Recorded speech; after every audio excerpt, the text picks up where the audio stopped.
Have you ever woken up with your mind already racing? Worries about health, finances, or even just the weight of the day ahead, before your feet even hit the floor? Or maybe you've felt that tension in your shoulders, the kind that sticks around no matter how much you try to just relax. If so, you're in good company. After 65, life brings new adventures. But let's be honest, it can also bring new stressors. The good news? You don't have to let stress steer the ship. Today, I'm sharing simple, proven techniques to help you feel calmer, lighter, and more in control. No complicated routines or expensive gadgets required. Now, I know what some of you might be thinking. I've lived through decades of stress. What's left to learn? But here's the thing. Stress changes as we age. Maybe it's not about meeting deadlines anymore, but navigating retirement, health shifts, or missing loved ones. And our bodies? They respond differently now too. But that doesn't mean we're powerless. In fact, small tweaks to our daily habits can make a world of difference. Let's start with the first technique, something you can try right where you're sitting. Number 1, breathe like you mean it. Sounds too simple, doesn't it? But here's the secret. Most of us breathe shallowly, especially when stressed. Deep, intentional breathing tells your body it's safe to relax. Try this with me. Place one hand on your belly. Inhale slowly through your nose for 4 counts. Let your belly rise like a balloon. Hold for a moment. Then exhale through your mouth for 6 counts, as if you're fogging up a window. Do this just 5 times. Feel that? It's like hitting a reset button for your nerves. My neighbor Helen does this while waiting for her morning coffee to brew. She says it turns a mundane moment into a mini meditation. And science backs this up. Deep breathing lowers blood pressure and slows that frantic fight or flight response. The best part? You can do it anywhere, in line at the pharmacy, during a grandkid's soccer game, or even in bed if worry keeps you awake. Number 2, move your body, but keep it kind. Now, I'm not talking about running marathons or lifting weights. Gentle movement is your ally here.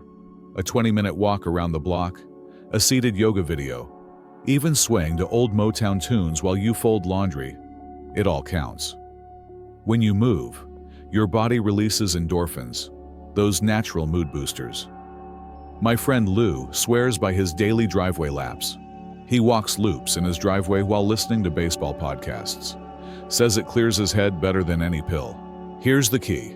Listen to your body. If your knees protest, try chair exercises or water aerobics. The goal isn't fitness, it's freedom. From tension, from stagnant energy, from the noise in your mind.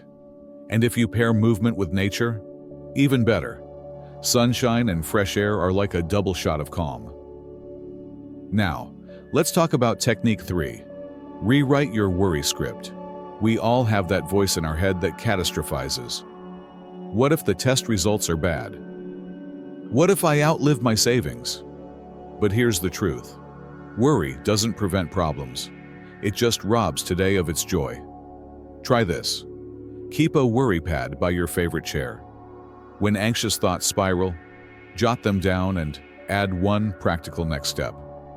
For example, worried about falling? Call the YMCA about balance classes tomorrow. This shifts your brain from panic to problem solving. My sister, Margie, did this last winter when she felt overwhelmed planning her move to a smaller home. Writing down each fear. What if I hate the new neighborhood? And then one action. Visit the community center Thursday. Helped her see solutions, not just storms. It's not about ignoring worries. It's about taming them so they don't tangle up your peace. Now, these first 3 techniques are like tools in your toolbox. Use whichever fits the moment. But there's more to explore. Up next, we'll talk about a surprising way your daily conversations can dial down stress, and how to find pockets of calm, even on the busiest days. You know, one of the most powerful stress busters is sitting right here in this garden. And no, I'm not talking about the rosemary or the chamomile. I'm talking about connection. Let's dive into Technique 4. Feed your soul with real conversation. Now, I'm not just talking about chit-chat over the mail carrier's latest gossip. I mean the kind of talk that leaves you feeling lighter, where you laugh till your sides ache, or share a memory that's been tucked away for years. Here's the thing. Loneliness can crank up stress hormones like cortisol. But meaningful connection? It's like a soothing balm. My buddy, Ray, told me he felt adrift after retiring, until he started volunteering at the library. Now, he swaps book recommendations with teenagers and jokes with the regulars.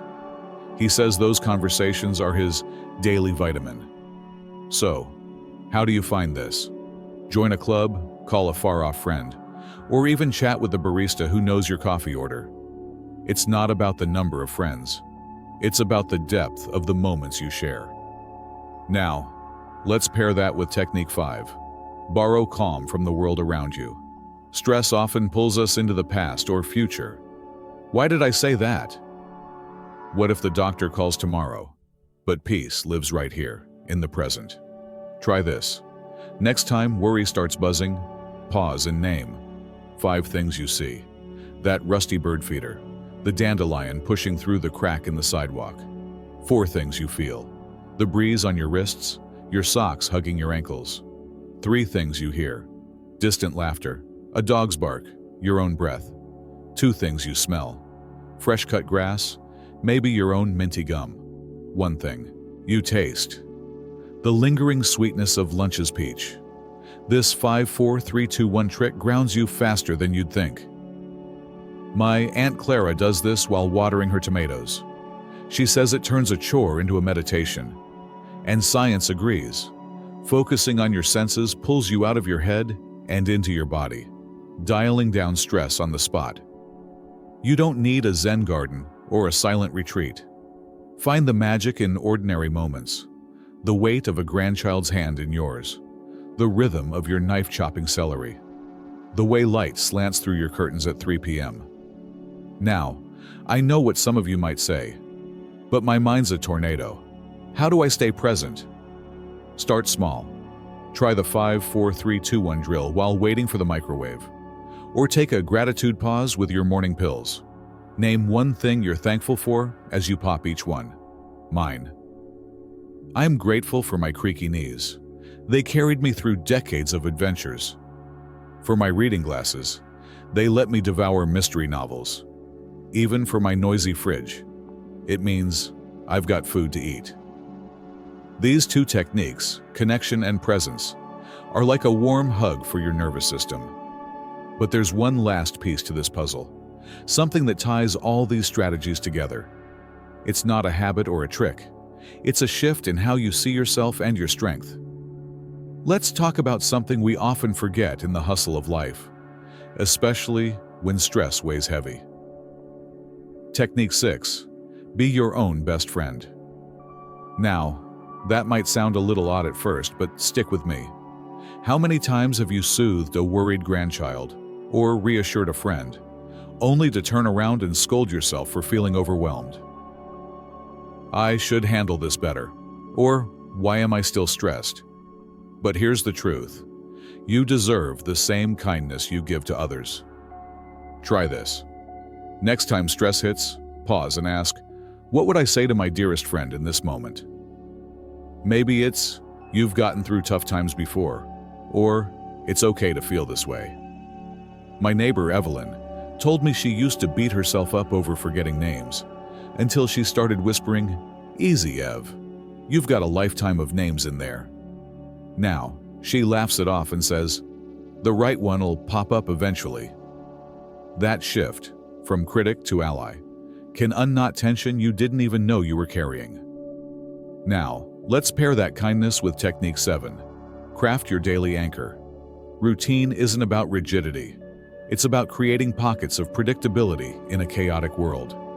Maybe it's a morning ritual, 5 minutes of stretching, a cup of tea on the patio, then jotting down 1 priority for the day. Not a to-do list a mile long, 1 thing that matters. My cousin, Al, starts his day with the crossword and a walk around his backyard.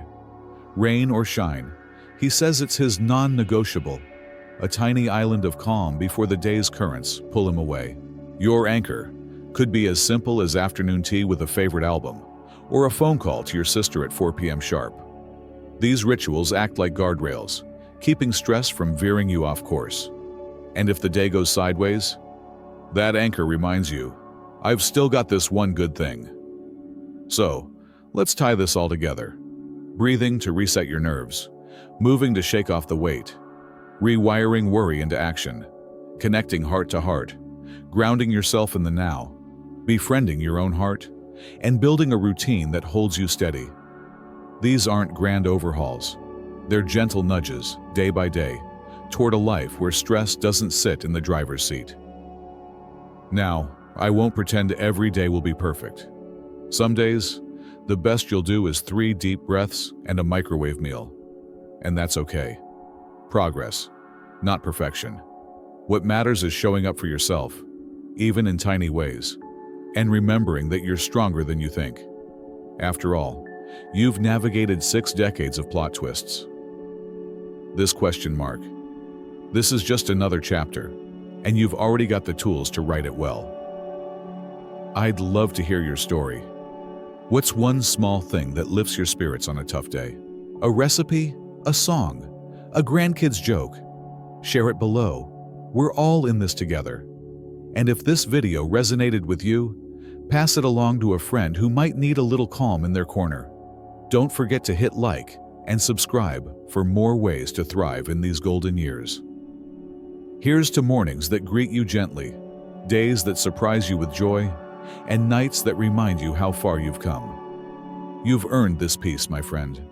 Now go out there and claim it. One deep breath, one kind word, one tiny anchor at a time.